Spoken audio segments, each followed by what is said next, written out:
So imagine ಮಾಡಿ ನಿಮ್ಮ ಆಫೀಸಲ್ಲಿ ನಿಮ್ಗೆ ಯಾವುದೋ ಕೆಲಸವನ್ನು ಕೊಟ್ಟಿದ್ದಾರೆ ಅಥವಾ ಪ್ರಾಜೆಕ್ಟನ್ನು ಕೊಟ್ಟಿದ್ದಾರೆ ಆ್ಯಂಡ್ ನಿಮಗೂ ಡೆಡ್ಲೈನ್ ಕೂಡ ಇದೆ. ಸೊ ನಿಮಗೆ ನಿಮ್ಮ ಫ್ರೆಂಡಿದು ಹೆಲ್ಪ್ ಬೇಕು ಅಥವಾ ಕಾಲಿಗಿದು ಹೆಲ್ಪ್ ಬೇಕಂತ ಆಯಿತು. ಬಟ್ ನೀವು ತುಂಬ ಶೈ ಆಗಿದ್ದೀರಾ ಅಥವಾ ಹೇಗೆ ಕೇಳಬೇಕಂತ ಗೊತ್ತಾಗ್ತಾ ಇಲ್ಲ. ಸೊ ಇವತ್ತು ನಾನು ನಿಮಗೆ ಎಕ್ಸಾಂಪಲ್ ಜೊತೆ ಹೇಳ್ತೀನಿ.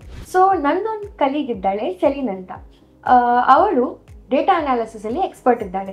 ಸೊ ಅವಳಿಗೆ ನಾನು ಹೆಲ್ಪ್ ಹೇಗೆ ಕೇಳ್ತೇನೆ ಅಂತ ಹೇಳ್ತೀನಿ. So could you lend me a hand in this project? So ಇದೊಂದು ತುಂಬ ಸಿಂಪಲ್ ಮತ್ತು ಪೊಲೈಟ್ ವೇ ಆಗಿದೆ ಹೆಲ್ಪ್ ಕೇಳಬೇಕಾದ್ರೆ. ಈಗ ನಿಮಗೆ ನಿಮ್ಮ ಪ್ರಾಜೆಕ್ಟಲ್ಲಿ ಯಾವುದೋ ಸ್ಪೆಸಿಫಿಕ್ ಏರಿಯಾದಲ್ಲಿ ಹೆಲ್ಪ್ ಬೇಕಂತ ಆಯಿತು. ಅದನ್ನು ಹೇಗೆ ಕೇಳೋದು ಅಂತ ಹೇಳ್ತೀನಿ. I am facing a bit of a problem in this area, could you offer me some guidance? So ಹೀಗೆ ನೀವು ಪೊಲೈಟ್ ಆಗಿ ಸ್ಟ್ರೇಟ್ ಫಾರ್ವರ್ಡ್ ಆಗಿ ನಿಮ್ಮ ಡೌಟ್ ಬಗ್ಗೆ ಕೇಳಿದ್ದೀರಾ ಮತ್ತೆ ಅವರ ಟೈಮನ್ನು ರೆಸ್ಪೆಕ್ಟ್ ಮಾಡಿದ್ದೀರಾ. ಸೊ ಅದೊಂದು ತುಂಬ ಪೊಲೈಟ್ ವೇ ಆಗಿದೆ to ask someone for help.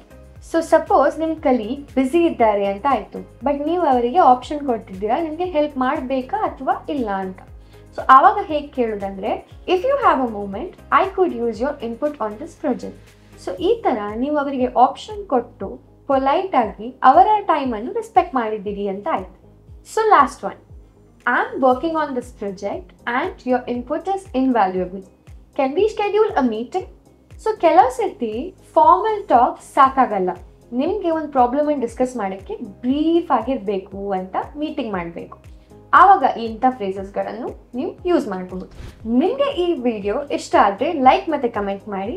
ಮತ್ತು ನಿಮ್ಮ ಪ್ರೊಫೆಷನಲ್ ಲೈಫನ್ನು ಇಂಗ್ಲಿಷ್ ಮೂಲಕ ಎನ್ಹಾನ್ಸ್ ಮಾಡಲಿಕ್ಕಿದ್ರೆ ಇಂಗ್ಲಿಷ್ ಪಾರ್ಟ್ನರ್ ಕನ್ನಡ ಪೇಜನ್ನು ಸಬ್ಸ್ಕ್ರೈಬ್ ಮಾಡಿ.